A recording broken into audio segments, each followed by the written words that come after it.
Right, I hope that's okay with everyone. I think let's start. Others will sort of appear as they can. But welcome to workshop number 2. I think many of you were at the first one. Was it a month ago or 6 weeks ago? About a month ago. About a month. And Farid opened that. Our chair, I don't know if we call you our chair, our outgoing chair, our ex-chair. But Farid opened our broken chair. No. Thanks, Farid. Yeah, so number 2, and well, just to say that those of you who missed number 1, if you go onto the website, onto the same page, there is a video recording, and Sue Davidoff's paper is also downloadable, as is Sue Soal's paper already, and we will post a video recording of this onto the same site. So I'm not going to take much longer, just to introduce Sue. Sue, you were at Cdra since when? Can you hold on a minute? 1994. So 1994, I think I joined in 1997, and yeah, you were there and helped with my induction, and yeah, and we were colleagues then for another sort of 12 or 13 years. And 18 years, Doug. Was it 18? Uh-huh. Yeah. And we still are in a way. I mean, we still you'd be surprised that, in fact, probably most of us are still collaborating, associating. So whereas the structure's gone, a lot of the work and the work relationships continue. But I'm really happy to introduce Sue, and I'm going to hand over to her to take us forward. Great. Thank you. Thank you, Doug. And hello again to everybody. It really is a most extraordinary experience seeing all the beautiful faces and names pop up on the screen. So I want to thank you all for being here. As with last time, those of you who were here in the seminar or in the workshop with Sue Davidoff, I said I was feeling quite trepidatious and quite nervous, and I of course feel it even more intensely today. It's a big deal. It's a big deal to present your thinking and your process ideas, because today's a workshop, not just a seminar. It's a big deal to present to a community of peers, particularly such as this. And of course, it's also a big deal that it's in a context of Cdra's closing. And you will all know that a small group of us have been working really hard to hold the closing in a gentle way, but also in a way that brings us together.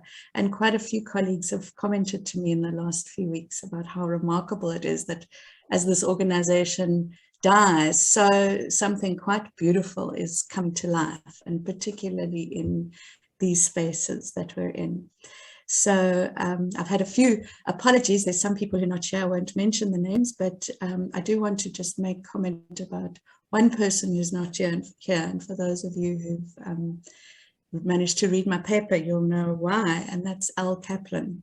Both Al and his partner Sue, who have been very much a part of bringing this workshop series to life and getting the papers produced, are unable to be here today because they're running a process in their retreat space in Towerland, it's called, in the Southern Cape.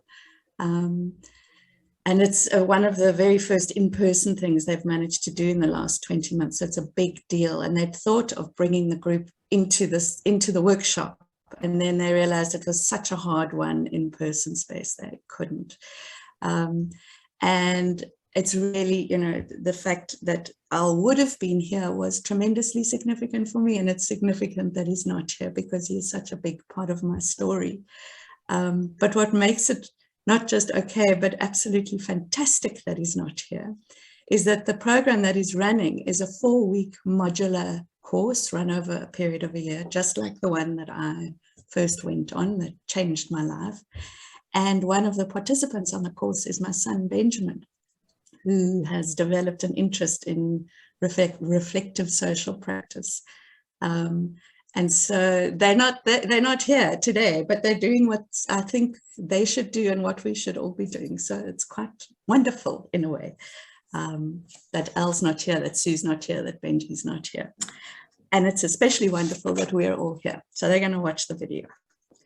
I also want to thank getting this paper. It was really hard to complete. I found it so, yeah, there's so much of me and my life and the life of my colleagues and this world, all of us really in it. It was really difficult to finish, but I did manage when the deadline became absolutely non-negotiable. I want to thank Doug in helping me get this to finalization, and also thank Doug and Alan and Sue for really excellent and really helpful critical input on previous drafts of the paper.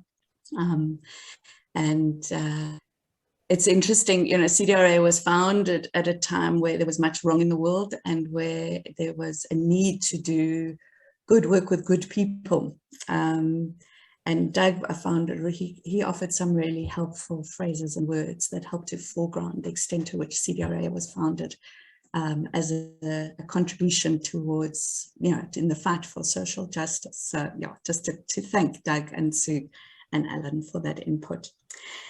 And then I thought what I'd do, we've got 2 hours together. I know some people will drop out and some people will drop in, but mostly we're going to be together for 2 hours. So what I thought I would do is talk a little bit to this paper. And I'm aware that there's a huge interest the world over in Cdra and the end of Cdra, and asking what it means for all of us who wish to practice in this way, whether it's Cdra's way or at least the inspiration out of which Cdra also practiced. So I thought I'd talk a little bit to my paper. I might read you a bit of it and open a brief conversation about that. I'm interested to hear comments or questions anyone might have. But then what I'd like to do, sort of by about maybe, I don't know, 12:30 or so, is go into working with the themes of the paper so that we all have an opportunity to do some of the reflection that I've been doing so agonizingly for the last few months. Because of course we all know this, when we reflect, we actually learn. And I learned a lot in doing this reflection. And so I'd like to include you in that as well. And so we'll workshop a little bit and have some chance for people to talk to each other in some depth. And then we'll close the last half hour or so talking together in this big group. So that's the shape of the 2 hours that we've got. So just to start off, talking to this paper that I wrote, I call it Seeding a Practice.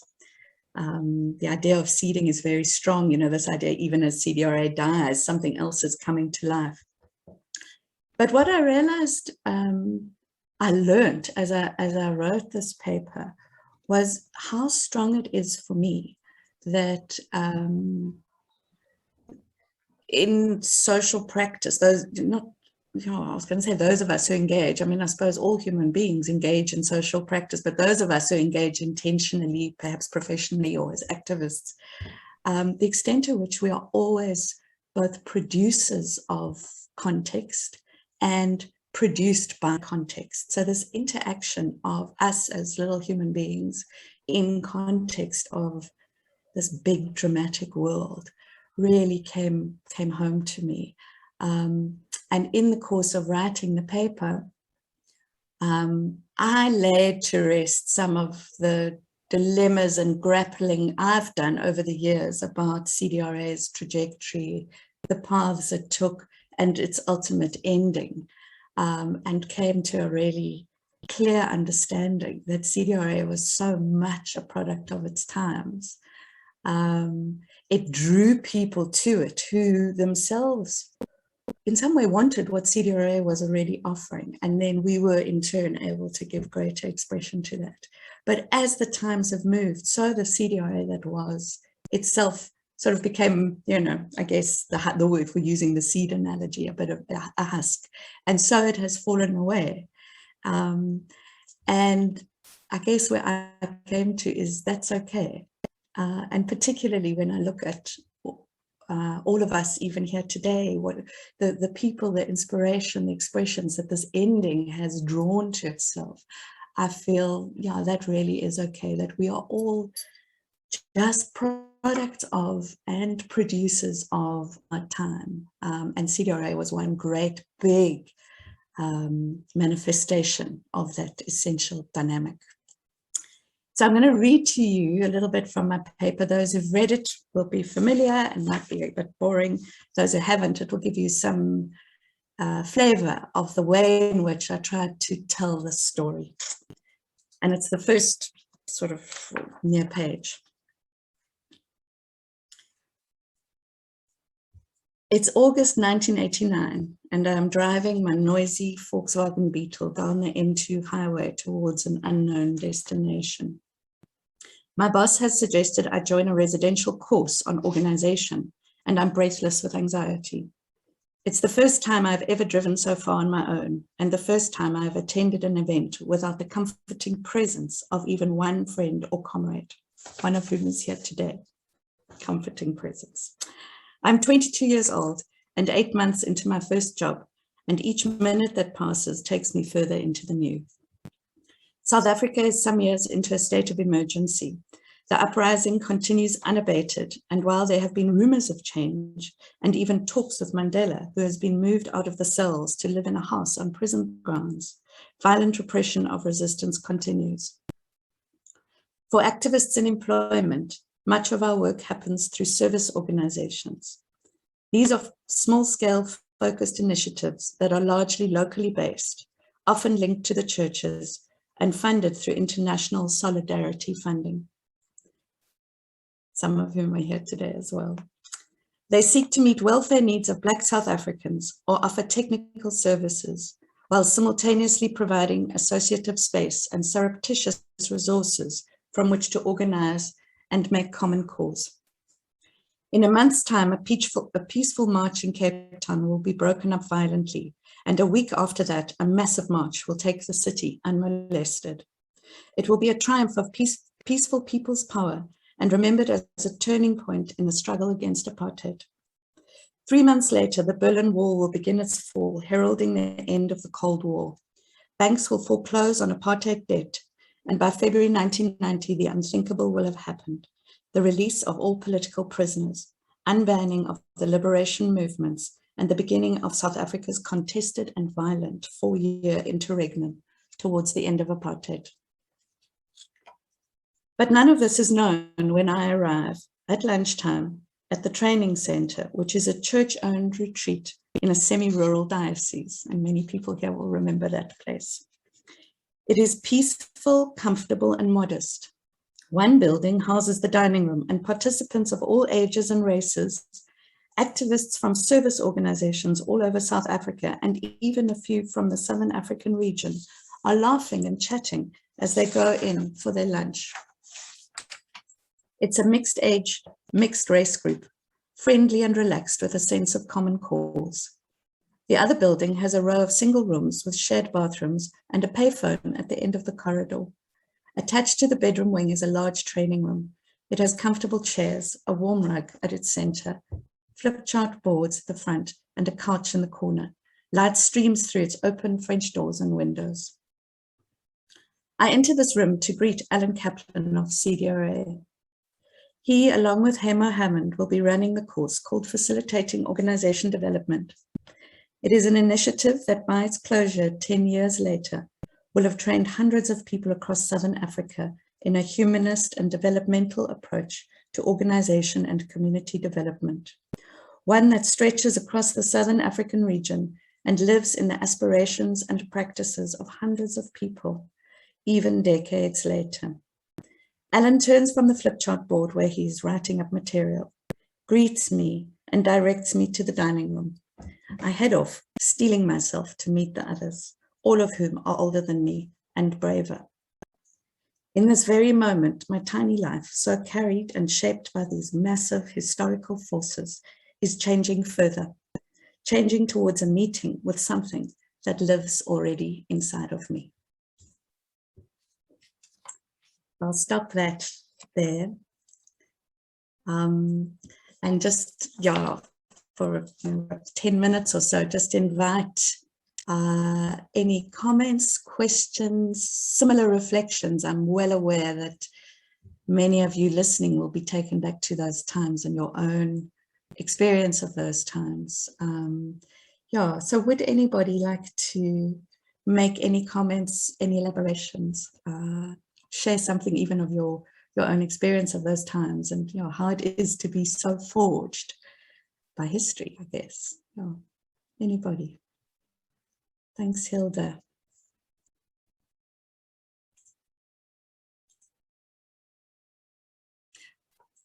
I also, as I said when I opened, I realized, there might be people who'd like to just make comment about Cdra, because the rest of our work today won't be so much about Cdra as it will be about history and the self.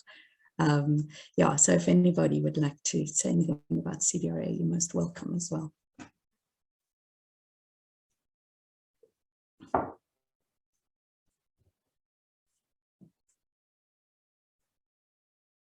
Can we just move on? I'm happy to share something. Can you hear me? Yes, Teresa. Okay.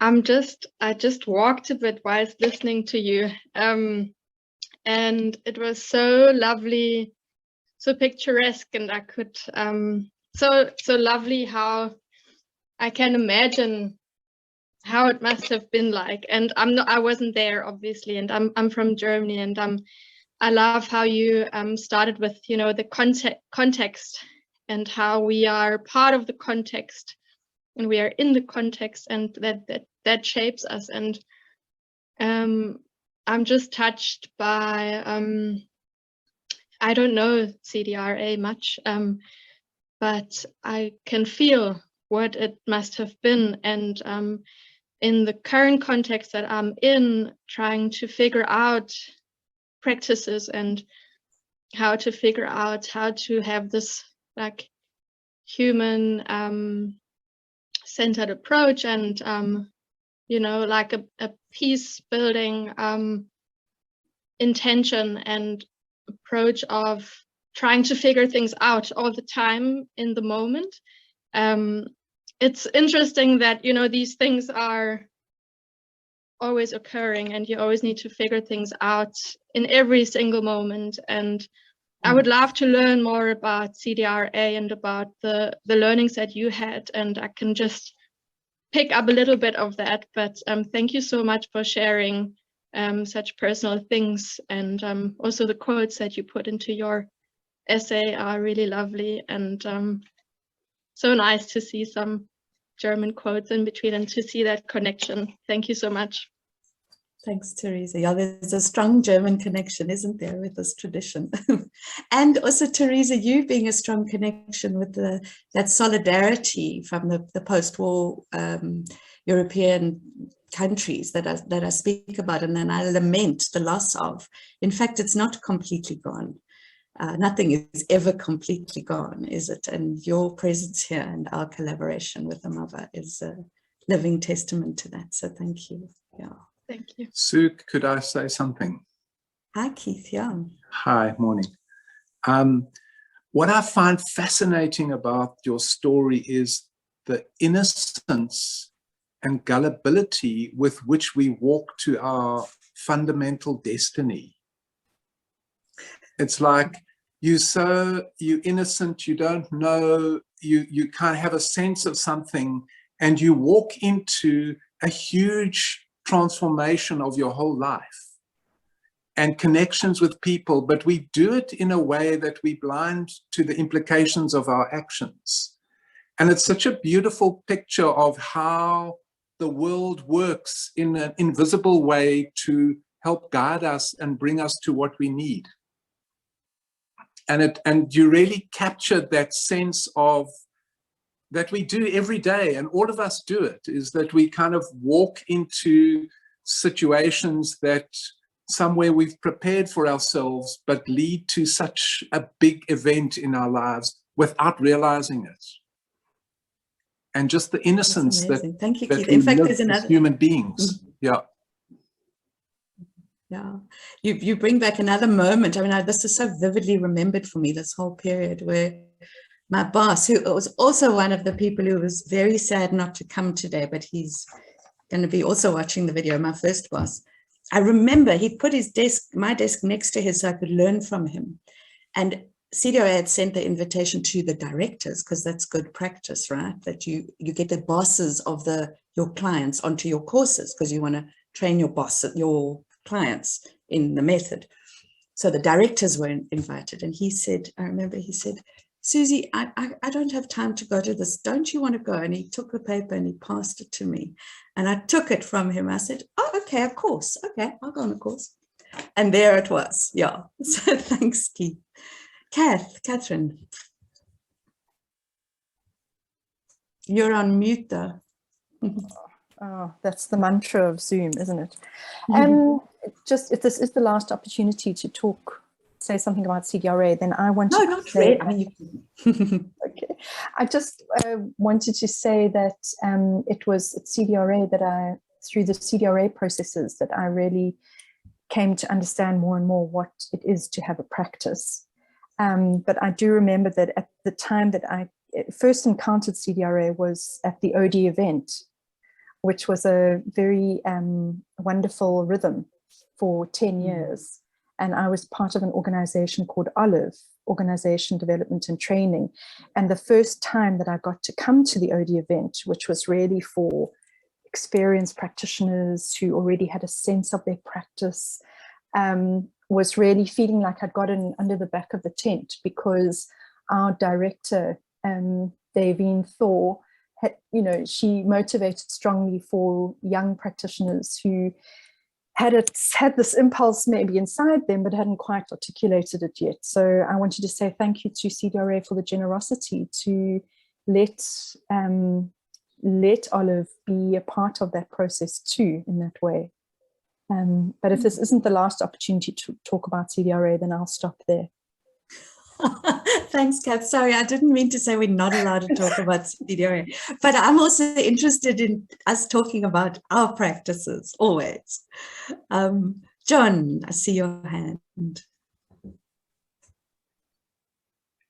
Yeah, no, thanks for that. I haven't had a chance to read it, your paper yet, but that was very beautiful. And I think I empathize a lot with what Keith was saying. And that kind of transformational experience. I mean, my first experience with CDRA was as I was involved in helping to set up the Pelham Association. So I mean, until then, I'd been a smallholder farmer. I knew nothing about how organizations run, but we were setting the Pelham Association up. And at that stage, I think that was when the whole log frame thing really kicked in, and they were just flying around. We were being sent to log frame workshops, and how this is the way to do things. This is how you run your organization properly. And I read Alan's book, and then we linked up, and CDRA played a huge part, I think, in helping develop a culture within the Pelham Association, which kind of resonates with what you were talking about, that it's about life. It's about what's inside you. It's not working with all this. I mean, we just knew, some of us, that doing all these boxes and log frames, just although we couldn't disagree because we didn't know anything about organizational development, we knew this was wrong. This wasn't life. This isn't how life worked. And it's kind of really interesting the way, what you're talking about, and how this whole coming together of the social and the ecological. And I remember having a lot of discussions and exchanging emails with Alan at that time about how it's all linked. And now we're kind of however many years on. And it's a very different world from then, but it is coming together much more, all of this. And it's real, it's life oriented. So, and the way what you were writing, and always I remember the CDRA documents are always readable. I mean, so many come into this world of NGOs from being a smallholder farmer, and there are all these documents you can't even read. They're so academic and heavy, and they just didn't feel real. So it brought all those memories of to me about, and kind of, yeah, it was very refreshing to be kind of saved from that world of log frames, which I'm still fighting with, but anyway. Thank you, John. It's really nice to hear that the document, the reports or the stuff we put out was readable, because that wasn't the only feedback we got on it. Sometimes we were told it's unintelligible. Oh yeah, and I see the comments as well. Thank you. I see, is it Kin or Kinkin in the, you're going to speak, and maybe we'll take one or two more contributions and then we're going to move. Hi. Thank you. Thank you so much. I first read Seeking the Eye of the Needle in 2008, when one of the CAFOD accompaniers was so empathetic towards my frustrations when I was volunteering with Caritas Myanmar at that time during Cyclone Nargis, and I was looking for something that was more holistic and compassionate and more listening. I started with the 3 levels of listening, and slowly, grew into this developmental practice that you mentioned. And so I just wanted to say that this is such a lovely coming back, because my first CDRA reflection article was Seeking the Eye of the Needle. And so I'm just so moved and so grateful to be here today. Thank you very much. Thank you so much, Kay. I remember Alan and I were very involved in editing, sort of holding the annual reports over a period of about 10 years. And we used to argue a lot. And as you said, Seeking the Eye of the Needle, I remembered some of our arguments, but also the points of agreement. Thank you for that. Okay. Is there, I will say Ali's got her hand up, and then I think we're going to we'll make a move. Ali, hi. Hi, yeah, thank you. Hello, Sue. Hello, everyone. I'm very, very new here. I came to the first workshop. And yeah, just to share for me, and I didn't read your paper. I wanted to kind of hear you speak, Sue, and I loved that already. When I was listening to you speak, I was just thinking 1989, I'm a little bit younger than you. I was 12 years old. I have a real hunger to know what was happening, what you were doing, how you all came to practice the way you do. The context is my parents are South African, and they left the country, and I was born in Scotland and grew up there. And I am a facilitator, and I'm now in Ireland, and I'm working with many activists. And although it's not so much my background, I've more been doing group facilitation in many contexts. But I kind of, and through a dear friend Mari, who's here, I heard about you, and it's funny to hear about you as this ending time, and yet you're still you're sharing the stories so people like me or Teresa or others can learn. And it's just this, yeah, I feel this wishing to know what was happening then when I was a child, but somewhere else, know where my parents had come from, why they didn't speak about it, and know why I've ended up where I am, in the border of Ireland and the north of Ireland, wishing to contribute to community and somehow wishing to thread everything together, or weave everything together. And in fact, my own parents are actually arriving on the boat to Belfast in like a few hours time for the first visit to me here. So it's kind of, I don't know why, I just feel called to be here, and I want to share that. Glad to be here.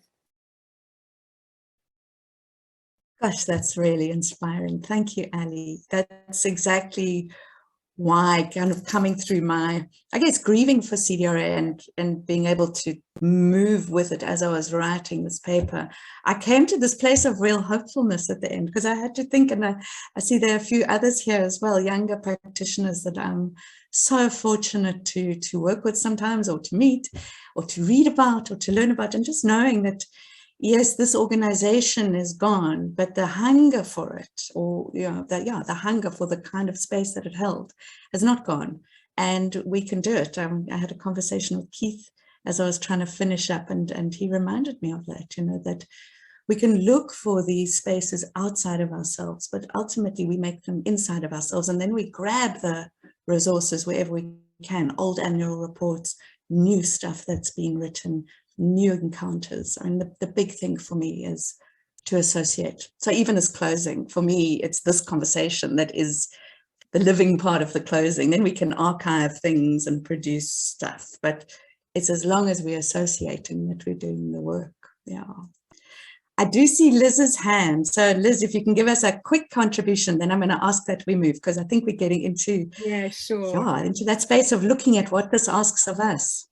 Exactly. Well, Sue, just thank you. I just wanted to acknowledge your paper and just the way that your voice sings through it. I could hear you talking in the way that you wrote it. I just wanted to pick up the point because about the influence of CDRA beyond the context it started in, and how it influenced the wider international development sector. And it's already been referred to, but I first came across CDRA, and Rick James is here with Intrac in the 90s. And I loved the reference that you made when James Taylor came back from a trip in which he deliberately looked for the origin of the logic. He reports that at the top there is nothing. We're in the vice grip of a great vacuous cipher. The cascaded logical frameworks go up endlessly into the sky, never finding any authority, only the exercise of a cold and bureaucratic power. And I just think there's still, for me, those questions are still around for us now. And it was just, really important that we had that time with CDRA to try and do that influencing work. But the challenge still continues. And I just thought that was so beautifully captured in the way you put that. So I just wanted to bring attention to that piece. And it's lovely to hear your story. Thank you. Oh, thank you. Thank you, Liz. James wrote to me this morning. He said, I'm so sorry I can't come. I said, I'm sorry too, because you're a big part of this paper. You feature big in it. But here you go. You brought James in. Thank you, Liz. Okay, sure. And thanks also. I see the comments in the chat box as well. So thank you for those too. Yeah, this hunger now more than ever. Absolutely, Christina.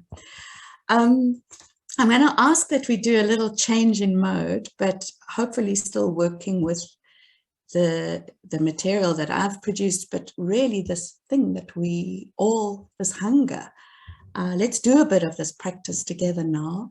And what I'd like to do is invite us to do it through the medium of poetry. Already some of you have commented on my use of poetry in my piece. Those of you who remember the annual reports will know we always tried to use poetry or poetic expression. And yes, of course, it makes for beautiful illustration. It's evocative. It gets you thinking in different ways. But for me, I also love poetry because it's the purest form of synthesis. And I know I joke with friends. In fact, there's a friend here who I've joked with about using a poem. In fact, there are a couple of you here as an executive summary in a report I wrote once. It was for Tanya Lane. It was a great executive summary poem. But poetry really is an extraordinary way of summing things up. And in this world that just produces more paper than can possibly be read, or more writing than can possibly be read, I think more and more people are grateful for a good synthesis, or perhaps even a poetic synthesis. So I'm going to invite us to do a little bit of poetry together now for the next, 10 or 15 minutes. And it really is an opportunity for you to both do some synthesis, perhaps, but really to now take yourself into thinking not only about what I've written or about CDRA or your experience of CDRA, but into your own experience of being an agent, an actor with consciousness, with intentionality, who is emerging always in relation to context. As I was saying earlier on, I think that is part of what characterizes who we are, but in a way it's what we're working with when we're intervening, isn't it? Is it that subtle interplay of, what was it one of my teachers said? He was going to solve the structure agency debate when I saw him about 20 years later, I said, did you solve it? He said, not really.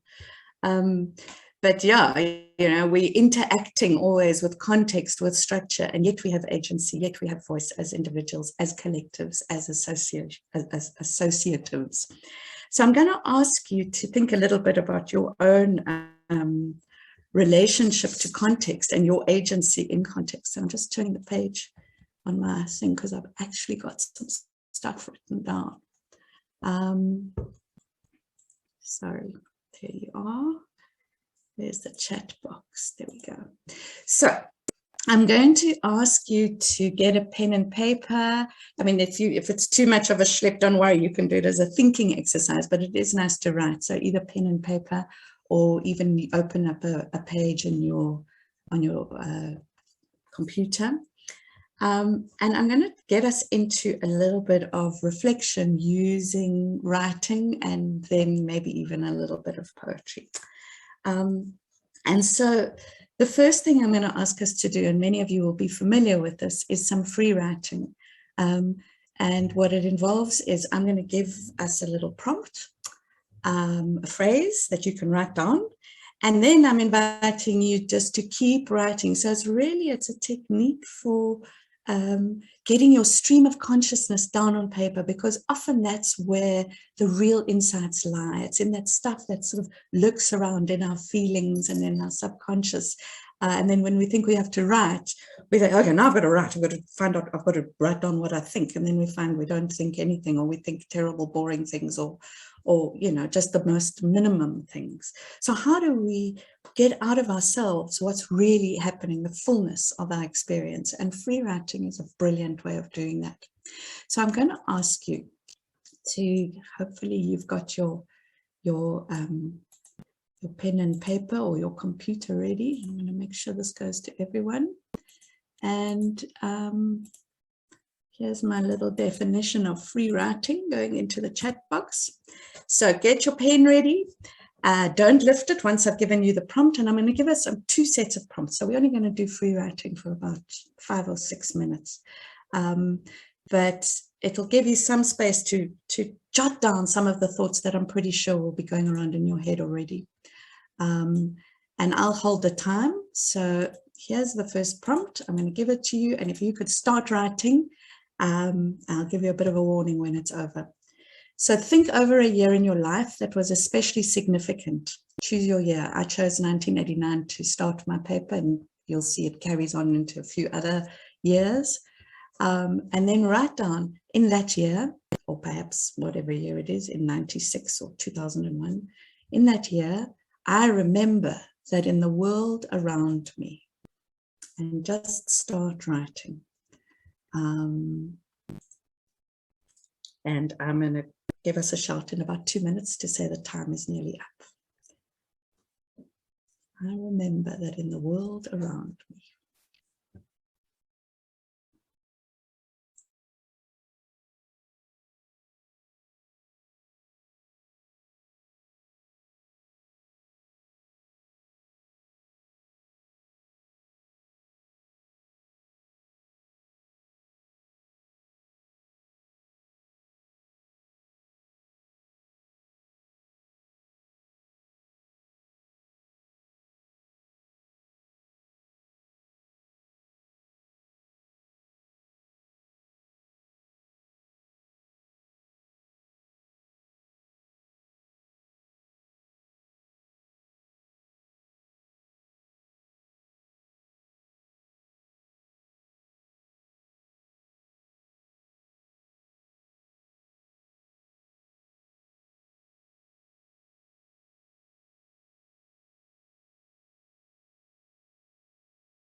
Okay, if you can take a few more moments to grab your last thoughts.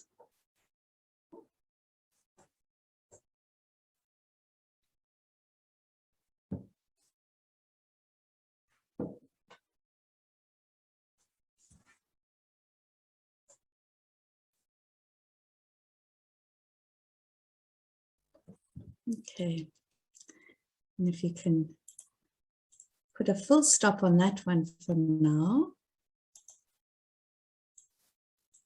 And then starting a new prompt, still in that year, and we'll go again for another couple of minutes. In that time, I remember being.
Okay, gather your last thoughts that are wanting to get down onto the paper.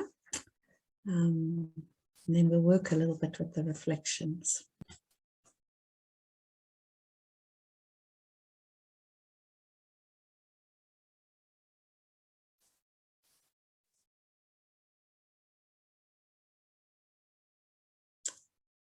Okay, I hope that's given you enough time just to get a little bit of stuff moving in that deeper reflective place of on the world and on the self.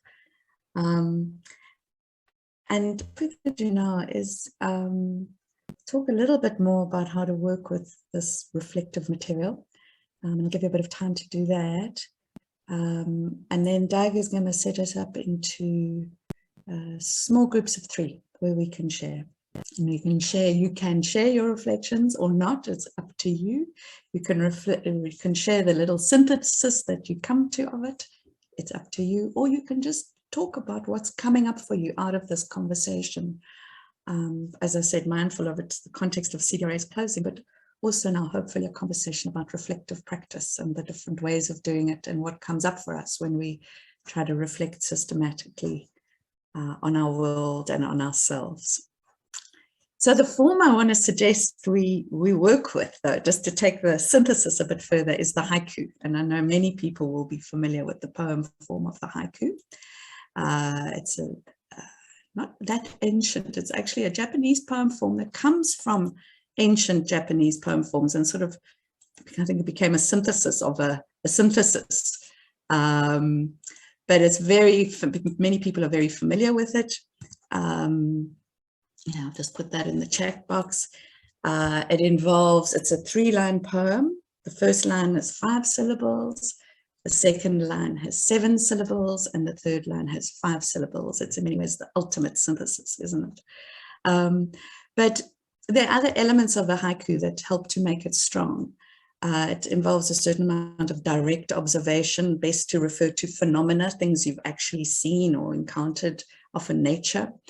It's observational.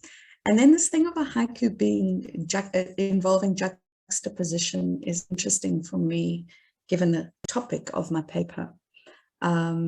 Because we could say, I guess for me, it's if I look at the world and the history that I happen to have sort of tumbled into, and I look at myself and who I was and what I cared about and what I then became, you could say I am a product of the juxtaposition of history and the self. So I thought I'd try to make a little haiku out of the piece that I read to you. I don't think it's very good. I don't think it gets the tension as well as the great haiku masters do, but it's an attempt. So here we go, Sue's haiku. The dangerous world brings good people together, and I find myself.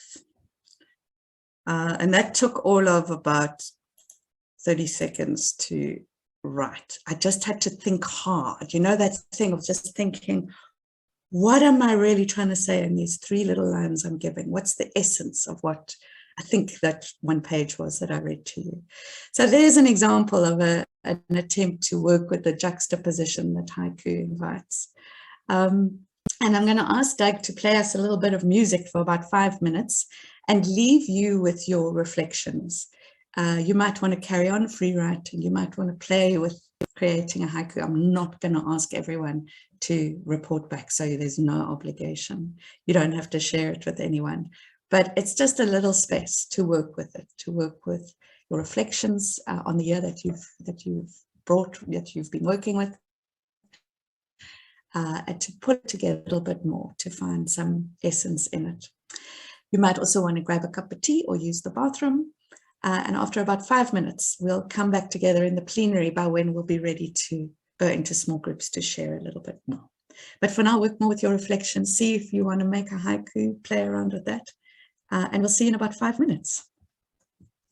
Yeah, Morris Goldberg was big in my life in 1989, so I thought I'd sneak him in there. Okay, so Doug is going to put us into very randomly selected small groups of 3. It's 1 o'clock. We're going to talk together. You know, last time with Sue Davidoff's process, we also had small groups, and afterwards people felt they were a bit short. So we're going to give you about 25 minutes to really connect. Each person, you know, has a chance. You can do a structured listening round if you like, or just all make sure you have a chance to share. And as I said, you are most welcome to share as much as you would like, but also as little as you would like. But really the conversation, I hope, will be both on your own reflections on your practice histories, and then anything else that comes up in that, how it is to be in a process like this, any other recollections of Cdra or your involvement in this practice, which may include Cdra, but I'm sure includes many other influences as well. So it's really about you, the growth of your practice in context. And then we'll come back together at 1:25. And by then, there'll be a lot to say, and we'll just have an open sharing space for us as long as we need, and up until 2 o'clock when we close. So Doug, are you ready to Zoom us all off? I am. Thank you. Okay, so you know you'll get an invitation. Please accept it. Recording back on. Excellent. Okay, hello everybody. We've all been in different spaces. Many of you will have heard Doug and Farid and I were with Bernie, and dealing with a loss that, you know, each one so unique and yet increasingly familiar to many of us. And I'm interested also to know where you went to and what's come up in your conversation. So we have a space now. We're just going to keep talking like we started at the beginning of the session. Interested to hear what's come up, somebody will open up the conversation. It's always a little bit of a moment, ooh, and then we'll be in and we'll follow that thread. So who'd like to start us off? Who'd like to share with us something? It might be something that your whole group came to. It might be a small reflection on one part of your conversation. Others might want to use the chat box to share some insights, or if those of you are comfortable sharing little haikus or phrases that you came to. Yeah, however, hello Shari, I hadn't seen you. Lovely to see you. Okay, who'd like to start us off?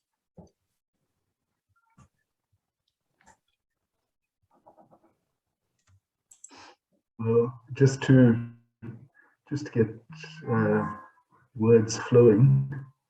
Thanks, Gavin. Yeah, it's Gavin. I was with Rupert and Sia, and we spent a lot of time just reflecting on Cdra itself and our different experiences, with Sia being the most recent, kind of touched by your work, Sue, and increasingly finding himself mentored and taught in a way, or yeah, mentored by you and enjoying the process, learning a lot. Rupert, having spent about 15 years in Cdra, and was able to tell us about the final denouement when it was decided to close down and move into the afterlife of Cdra rather than the formal organizational holding.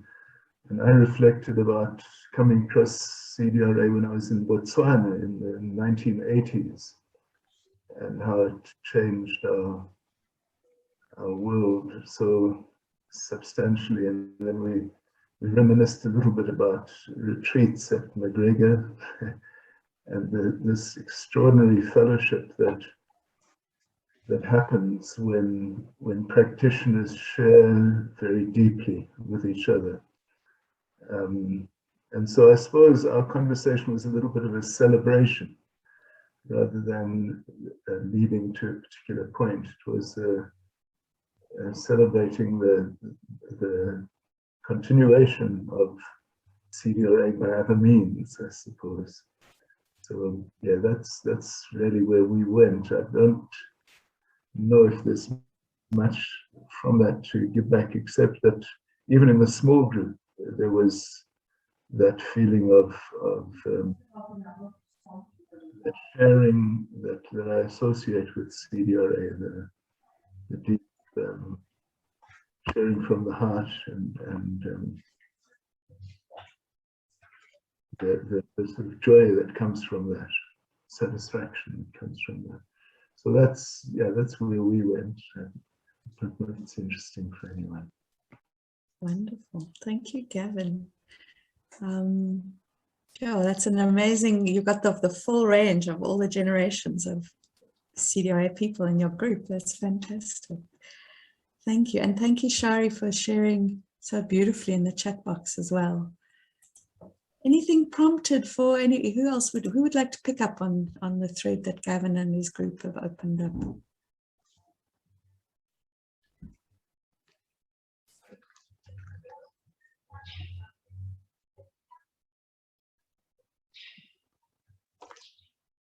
Maybe I will, Sue.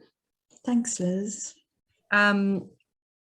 We talked, there were the three of us, and it was interesting that we were all sort of in the arts rather than in the direct sort of social facilitation. But one thing that came up out of the generational mix is that for young people, where is the Cdra now?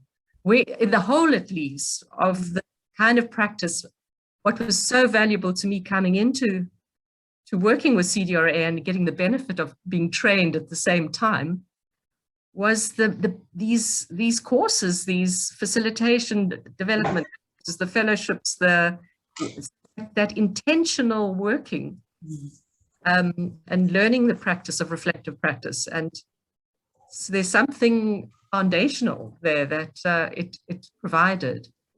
And yeah, it's like yes, it's still going on, but is it in a more associative way? But there seems to be quite a hole that it is leaving behind. And that's what I was just sitting with, yeah, as well. Thanks, Liz. Yeah.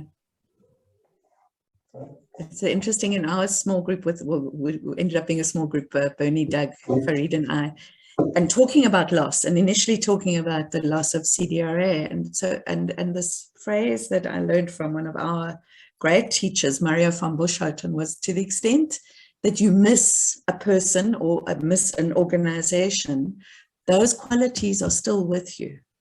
So if we can say what we miss about CDRA, which is so strong here today, then they still live in us in the same way that those qualities lived in me even before I met CDRA.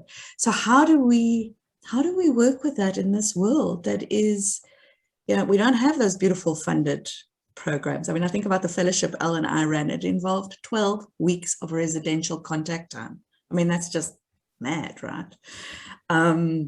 But we still have space. We still have, look at us here, in the middle of the working day for people on the Southern African time zone.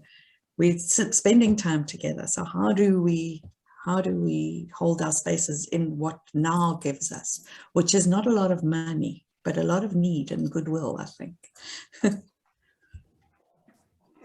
So if I can just chip in. Liz, when you were talking, it suddenly occurred to me that, you know, what we saw, what people might see as what was CDRA, you know, as the staff with the kind of a board on the side. Actually, it's not true. You were very much part of CDRA. You and a whole group of artists who came in and out, offering things, actually teaching us so much. So for those who don't know, Liz is a eurythmist and brought social eurythmy, which was actually one of the most fundamental practices that we used. Not that we used it out there, but Liz came in to help us to see ourselves and our own practice, and that was such a huge part. And that was long before embodiment became fashionable. You were doing it with us, you and so many others. So maybe just a little acknowledgement here of the many artists who were our teachers. So if I could, well, there's Liz, Urs, who is the singer, the musician? Neo Moyanga. Neo Moyanga, I don't know, well, you could name any more, but yeah, just they're very much part of who we were and enabled us to kind of find life. You know, John Wilson talked about life. I think a lot of it comes through the artistic. Yeah. Great, thanks, Doug. Okay. Thoughts from anyone else, either your own insight or something that came up in your group? It might be linked to this, might take us somewhere else. Who'd like to go next? Could I say something, Sue? Yeah, please. Thanks, Keith. So in our discussion, it kind of, what precipitated was the idea that as a producer of context, one way of doing it is to disrupt the existing context, and the other way is to create independently of the context. So that you're creating like a seed for something that is being born, but it's not necessarily directly aimed at disrupting the existing context. And then in terms of being a product of context, one way is to mirror the context and the other is to react against the context. And the question is, how does our own inner disposition attract to us a particular kind of context? Because how we are within ourselves is what we bring towards ourselves. And somehow we find ourselves in certain situations. And how much of it has been orchestrated by us unconsciously in that process? I just thought I'd share that. Yeah. Thank you. That's great. Sue, I'd love to lead on from there. It's Kainwen. Thanks, Kainwen. It just, thank you, Keith. It really resonates with me, this thing of bringing what came up for us was this juxtaposition. And the juxtaposition for all three of us was this feeling of frenzy or real demand, or yeah, very, very much intensity in the world around us. And either by being forced to, or really having no other choice to make but to retreat, to really pull back into self and to nurture and recover and remember that that's what is needed in order to give into the to engage with the outer world and its demands. And so yeah, this tension between the inner and the outer, and knowing when to be engaging, and as you said, Keith, this thing of being activist against or mirroring, but also then moving inward and kind of replenishing oneself to be able to go back out again. And yeah, another part of that was looking at something that you brought up in your piece, Sue, around this integrating what it was that you gained in Cdra and the container with which it was helping you shape your practice. Now, when you left, to now realize how to integrate that into your work, and this feeling of when, you know, when you've got a container and you've got a community of practice, it's I wouldn't say easy, but you held. The question that came up is, how do we keep remembering? How do we keep coming back to, even when we're pulled out into the frenzy, even when we don't have that safe container, how do we remember the practice and keep coming back? Wow, thanks, Carmen. Yeah, bringing us really into the doing.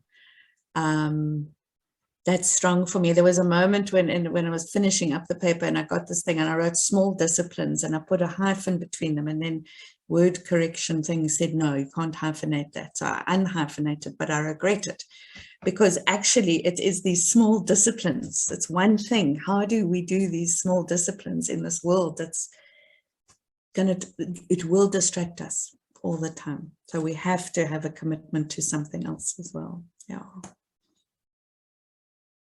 Well, in a final version, I'm going back to the hyphenated.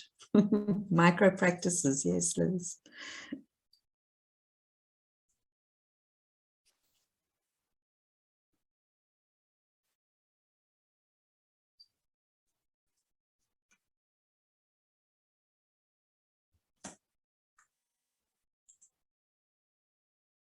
Sue, do you see my hand? Sorry, Rubes, I didn't. Thank you for alerting me. Yeah, no, just to say hello to everybody as well. So great to see so many faces that I have seen for a long time. But I just want to link to your article on page 3. A part that I really loved, or a sentence I really loved, is this when you describe how your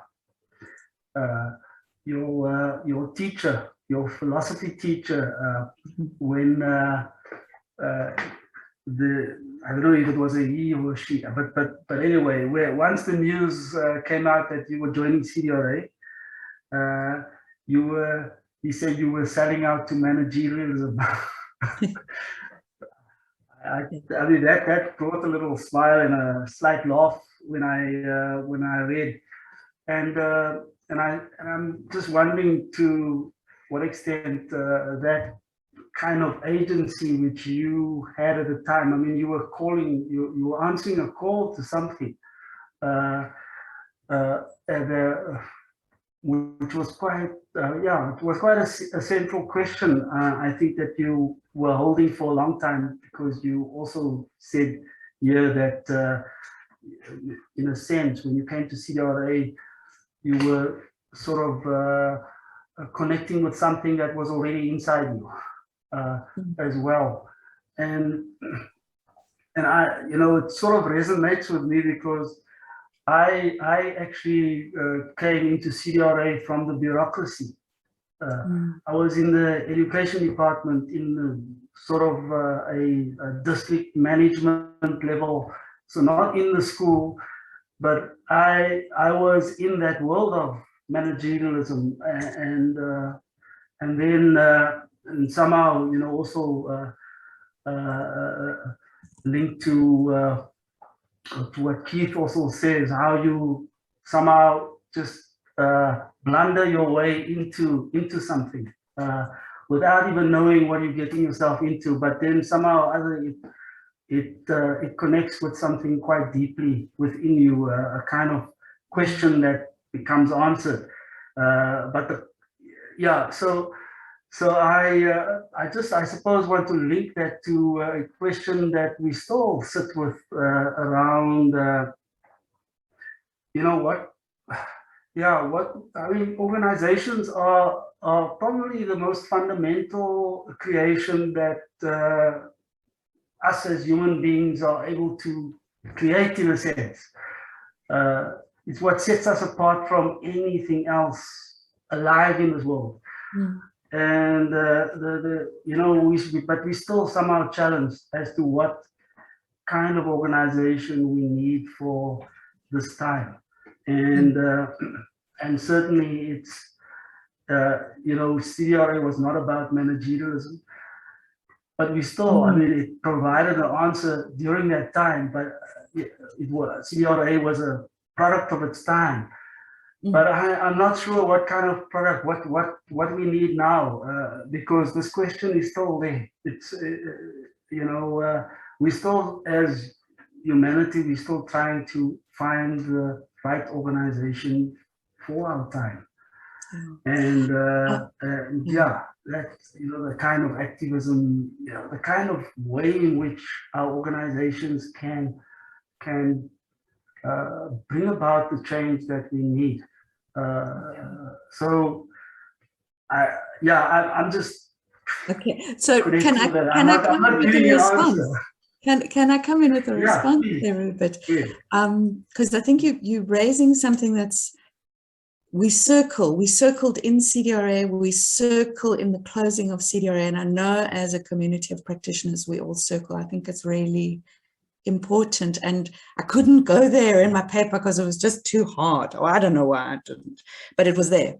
And it links to the managerialism point. So I, for many years, have wondered if we were not enthralled not to managerialism in the way we don't like it, but the promise of new public management was that if you get the right method, you don't need politics. You don't need content. You can just do it impeccably. I mean, we all know we work with terms of reference and in environments and in response to donors and policies that say, give us tools. And what is the tool if not managerialism totally maxed out? And then I have to ask myself, when CDRA was so good at articulating its practice, was that not just a beautiful tool? Is a question. And yeah, my teacher who died, so I can't go back to him now, but I would go and ask him, you know, is that what he meant when he said selling? I didn't identify with what we think of as managerialism, of course, but inside of CDRA, we all struggled, and I know many of CDRA's friends and associates struggled, sometimes very critically, and gave strong input to say, you're sort of too in love with your method. You're not enough connected to context and politics. It was one of the key criticisms of CDRA. So when, Rupert, you say we need to get the organization for our times, there's no doubt for me that organization has to not be enthralled to method alone, managerialism. Our solutions come out of our politics. Our solutions come out of our content. They must. They can't just come out of our method. But I'm interested to hear what others think of that. I just thank you, Rupert. I wanted to jump in and say the stuff I couldn't write. Maybe I'll write it another time. Sue, can I say something in response to that? When I think about process, and I think about that we think about things, or we think about activities, but to think about your own thinking is another level. And to think and reflect about your own process in an inward way is a different level. And that's what Cdra carried that many other organizations in the developmental sector didn't carry. And that was the home week and the nature of the reflective process within context was what differentiated the possibility of Cdra growing and incrementally growing over time. Yeah. It's true, Keith. And that reflective practice was maybe 9 weeks a year, but for the other times we were in the field. We were working with organizations on their content. We were helping them make that meaningful impact on the world. We weren't just, as people are so fond of saying, navel gazing. Catherine. You're on mute. Just makes me think about practice and how context juxtaposition, and how I remember Alan saying that practice, it might have actually, it was either you or Sue, you or Alan, Sue, saying practice is that which is within me, what I bring. Then you have the situation and what the world is needing, and that the practice is in the middle, is what happens in between. And then I was thinking about what Keith said about thinking about thinking, and how the little practices, the little rules, I guess, of Cdra's practice that for me didn't morph, but also got carried into Goethean ways of seeing and thinking, and then the Cdra process of the masterclass into that. Is now that vital quality of thinking, which for me is like the impulse that's for me, that's at the heart of what Cdra was making visible in the world, is what I think we can carry into our other situations, and that's still living. I feel like that's still very much alive, and I certainly, it's in me, and I try and draw on it for my work with children, which is all about making visible children's thinking, and the metaphoric, the scientific, the way that Cdra helped me think about what is the quality of thinking when you're doing cause and effect mechanistic thinking, and what is the quality of thinking when there's something more emergent happening. The two logics, the one that things will take the time they will take, and the other that is you can plan for certain things. All of these things came from my association and immersion in Cdra's practice, and they're still alive. They're still things that I find have enough life still in them for me. Thank you. That's it. Yeah, thank you. I saw, but I'm going to go to Marie in a second, but I see Valerie asked, what was the Cdra process of writing? And I just want to throw that in, because it comes out of what Kath's just described, that we were out in the world doing stuff. Then we would gather regularly, we had a rhythm, and we had a sort of disciplined way of reflecting together that included writing. So for those of you who were there last month with Sue Davidoff, there was a lot about how writing is integral to the practice, because it's a way of rendering your thinking more distinct, more accessible, more particular. So we would reflect in writing, then we would share, and that would take our thinking further and get new ideas. So the whole thing of catching the new idea as it emerges, not just for the sake of newness, but then you're following the living process, right? And then we would also have the task of writing, whether it was a donor report or an annual report. And I think the other important thing we had in that was authors. So although we depended hugely on reflective practice to generate the material that we wrote out of, we also had authors whose task it was to bring their own voice to it. So you can't write up the notes from a meeting, or you can, they're useful, but then you still got to author. So that's some of what we did, but it was very, very much rooted in experience and practice, collective generation of meaning, and then authorship. I'd say those were amongst the key ingredients. Marie, I see your hand has been up for a while. I was with Kin in the breakout rooms, and some of the things that came up for us, and following on from what Keith was saying, was that the thinking about our thinking. But for me, I spent 6 months with Cdra in 2003, and it really turned things on its head. I'd come across it in 1995, I think it was, as well, through understandings of power. But just bringing all of that together, what happened in that year in 2003 was the ability to be able to articulate a practice, to have my own clarity and to hold myself. And Kin mentioned something there that I loved, hosting oneself or hosting ourselves. And that idea was like how we hold ourselves. We have a clarity, we have a language to be able to speak out into the world. That's what Cdra has meant for me mostly. And that's what holds me still, that I'm able to be present in a process and allow what happens to unfold. And it's always magic. It's when people come together, whoever they are. And so for me, in my work, I'm very lucky to belong to an organization in Ireland, to be part of a practice, Partners Training for Transformation.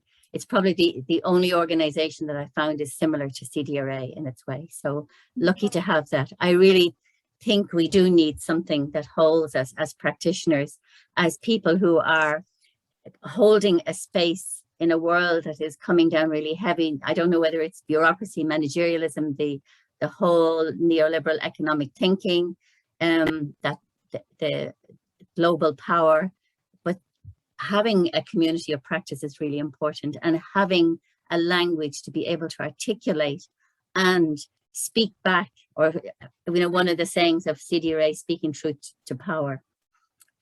So those are the things for me that that hold me still, and also that no matter what context we're in, no matter what political situation, having a language that can speak to that really with clarity is so important, and gives people who don't have that much power or see themselves as not having that much power and a capacity to speak out.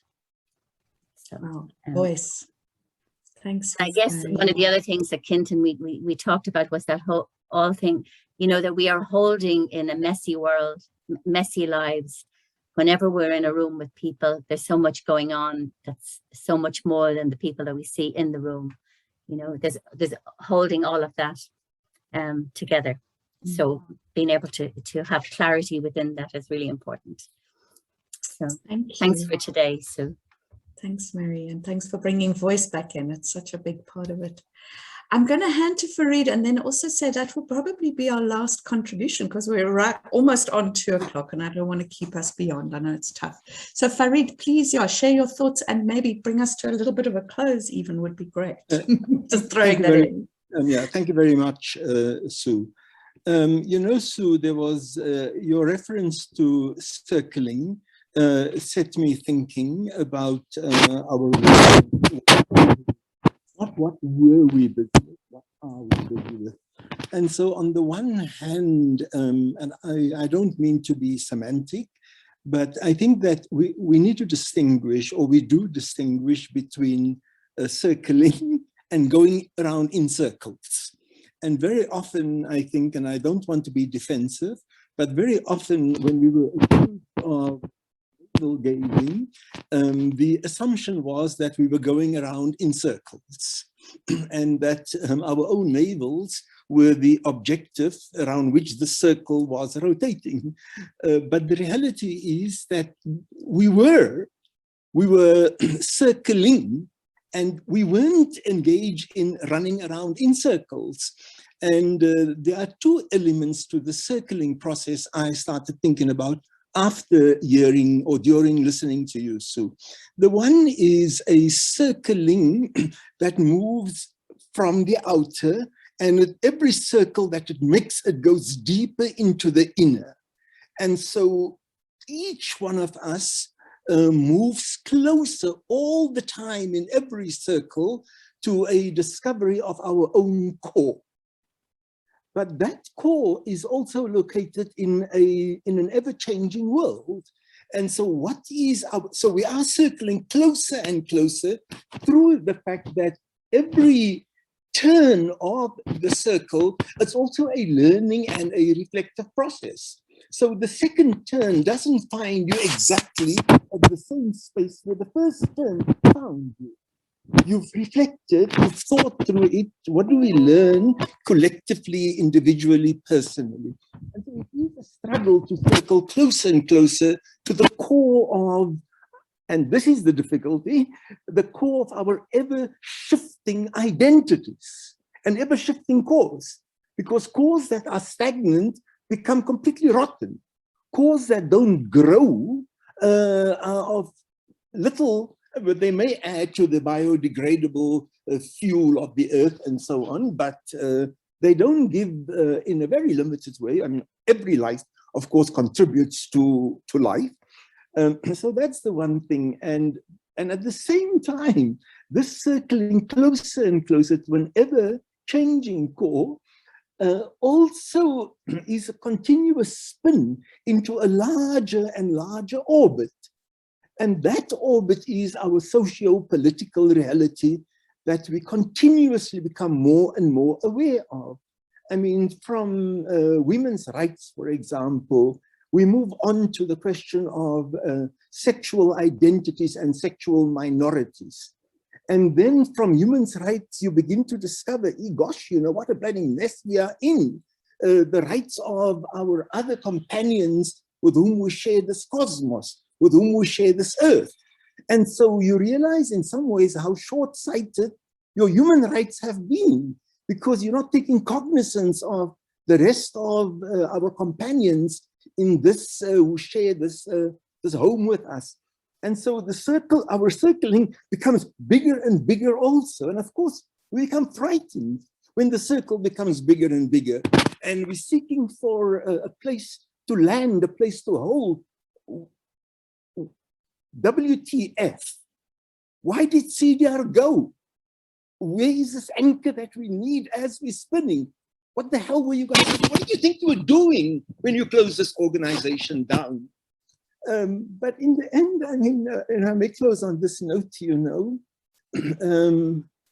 I also realized as people were talking that, wait, Cdra wasn't just this practice and practitioners and a board. All of these people, they made Cdra.